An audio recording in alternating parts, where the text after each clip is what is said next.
Ayollar kuchli bo'lib ketdi. Qaysi ayol o'zi xohlab kuchli bo'lib ketibdi? Qaysi ayol yoshligida orzu qilar ekan, men kuchli bo'laman, katta bo'lganimda erkakni sindiraman, yanchib tashlayman derkan. Qaysi ayol? Kuchli bo'lib ketayotgan bo'lsa, unda oxirgi variant shu bo'lib qolgan bo'lyapti. Kuchli bo'lib ketgan bo'lsa, unda boshqa yo'l qolmayapti. Nima qilsin, yashamasinmi? Taslim bo'lib o'lib ketsinmi? Har bitta insonni ichida bor yashab qolishga bo'lgan xohish. Bu narsani erkakdan olmayotgandan keyin afsuski, ishga chiqishga majbur bo'lyapti, pul topishga majbur bo'lyapti, uyga kech kelishga majbur bo'lyapti.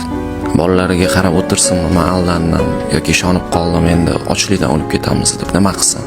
Nima taklif bor? Muammo faqat ayollar kuchli bo'lib ketayotganda emas, erkaklar ham kuchsiz bo'lib ketayotganida. Mas'uliyat oladigan erkaklar kamayib ketayotganida, ayollarga o'xshaydigan erkaklar ko'payib ketayotganida, rollar almashib ketayotganida, hamma narsani agar biz bitta tarafga ag'daradigan bo'lsak, bu yoqimli bo'lishi mumkin, lekin yechim bo'lmaydi bu yerda. Ayol kuchli yoki kuchsiz bo'lib ketayotganida emas muammo. Asl muammo aslida erkak qanchalik erkakligini saqlab qolyapti.